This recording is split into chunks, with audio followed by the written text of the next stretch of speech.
The Priest class. The class that provides almost unparalleled utility in the beginning of almost every single Fire Emblem. But does it really though? Or have we been kind of conditioned to think that priests are just way better than what they actually are?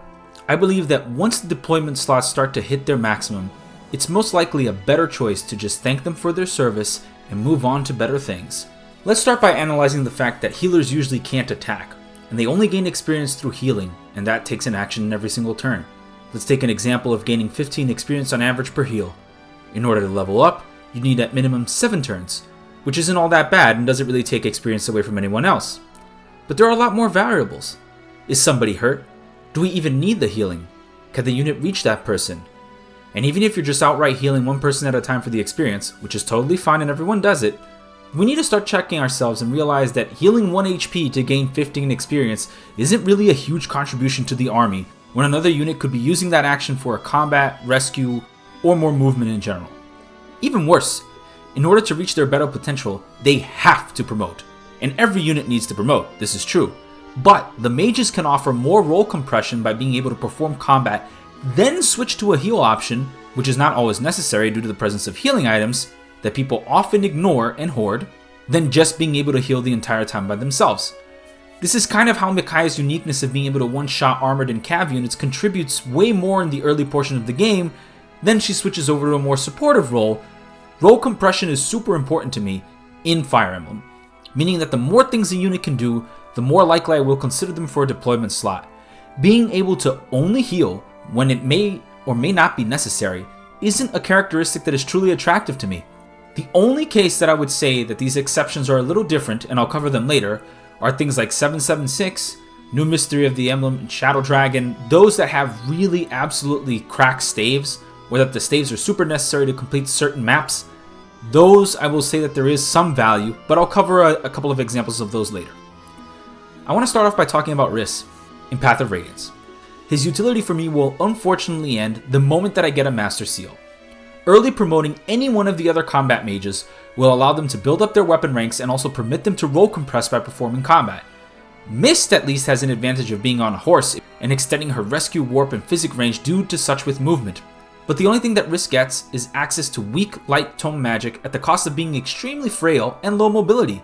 He does have bonkers res, but with the low might of light magic, he'll have difficulty one-rounding enemy mages that other units could more consistently do just by using a pure water in a physical class. Even then, I don't believe that Mist is actually one of the better options to bring along, but I much prefer someone like Soren or even Ileana, who can just immediately switch over to a combat role if needed.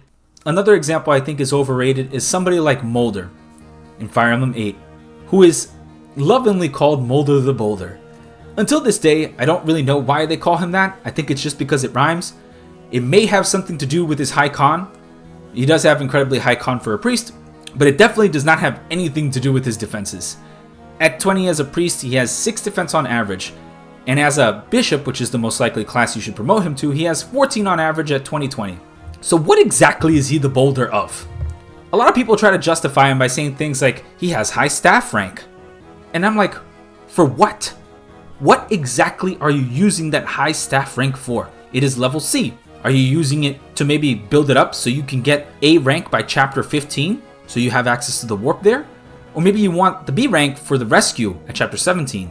Or maybe you want to be able to use Latona at chapter 19? But wait, doesn't Arthur get immediately promoted to level C staves if you promote him to a bishop?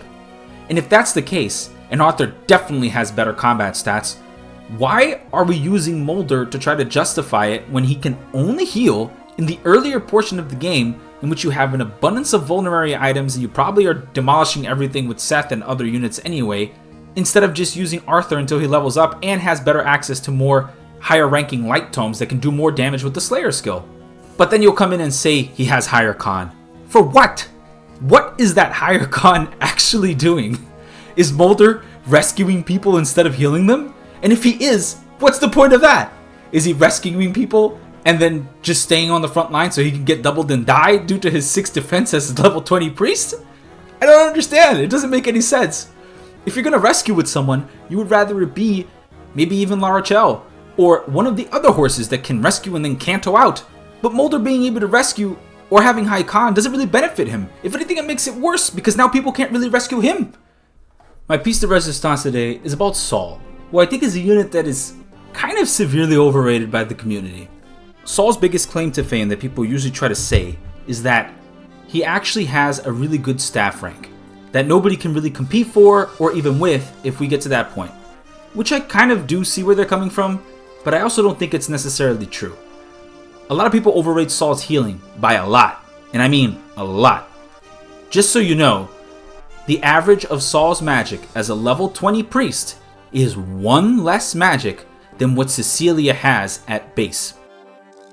So whenever people try to say that Cecilia has low healing, just remember that Saul has worse, because you'd have to heal a billion times to reach 1 less than whatever Cecilia is doing. Let's just consider the fact that he can't really attack until promoted, so the only way he can gain experience is through healing. He can't even use the arena. And once promoted, combat isn't even that stellar due to the low magic and the low might for light tomes and light rank. He doesn't even have access to air caliber, which is something that Cecilia has, and can severely chip the stronger enemies in the game. Again, I do agree that he does have a better staff rank and the possibility to reach A even without a promotion if you so desire. I have to ask the person that wants that A rank utility, do you really need Warp in between Chapter 14 and Chapter 19A?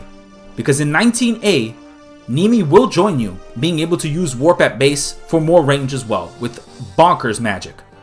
And now this isn't to justify, hey, don't use Saul because Nimi comes later with the ability to use Warp. That's not it. I'm just asking is how useful is Warp really between those 4 chapters? I definitely could see a use in them in some of the guidance chapters, particularly 16X, where you can maybe just kill the boss or kill the people with the purges really fast and eliminate that problem. So there is some value to that for sure. But the same way, you could also grind Cecilia up if you wanted to within the next 2 or 3 maps. I don't recommend this. I don't even think it's that useful to have anyways, but the option is there. If you really do value the ability to use Warp in between those chapters, then yeah, Saul's your guy. Otherwise, it's actually better to not call Saul.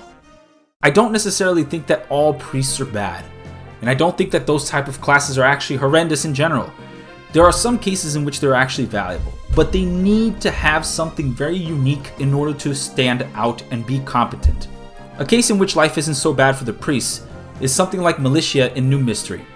Having the utility locked with the Hermern staff proves her to be invaluable in the higher difficulties, especially to handle some of the trickier maps where you need to take advantage of Rescue and the Again staff in order to quickly end the maps before being overwhelmed by severely powerful reinforcements.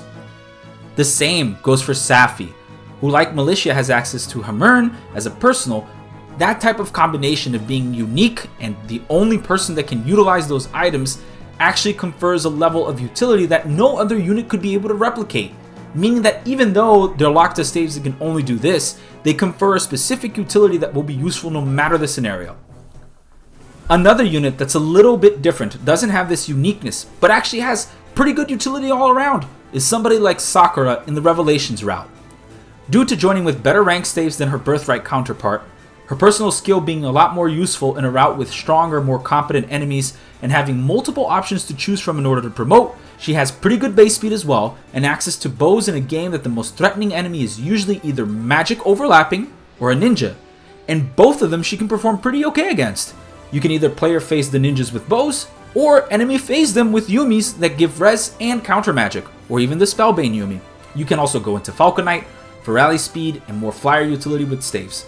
Her low weapon rank upon promotion is a detriment, and one that I will hold against her, but even if you kept her only as a rally bot, the utility provided alone would still be fantastic. In conclusion, the thing I don't like about priests is that they're locked to only healing in order to get experience. This actually takes a lot of turns. It's not as time efficient or as productive as people believe it to be, because you're either intentionally letting people get harmed in order to generate heals, or you're catering your playstyle in a certain type of way to take more damage so you can justify healing more. When in reality, if you just avoid taking damage, you don't have to worry about this at all. And it's better to have multiple combat units that then transition into healing roles than it is to have a bunch of healers that then transition into combat roles. A lot of the things priests bring in the early game can be supplemented by items such as Pure Waters and Vulneraries, except in the scenario of high-ranking staves, which usually a pre-promote is going to bring that utility at some point of the game anyway. Ultimately, I believe that people underutilizing items actually contributes to the fact that they overvalue healers' performances. However, healers that marry utility and healing are capable of quickly gaining experience and migrating out of that role, being able to keep their positions in a team, in which I find much more valuable. I want to thank you guys so much for watching. I really do appreciate it. Please let me know down in the comments below, do you agree? Do you think we better call Saul? But if we don't, then please leave a comment as well. Thank you guys so much for the discourse. I really do appreciate it. You guys are great. Please leave a like and subscribe. Comment away. And we'll see you next time. Bye-bye.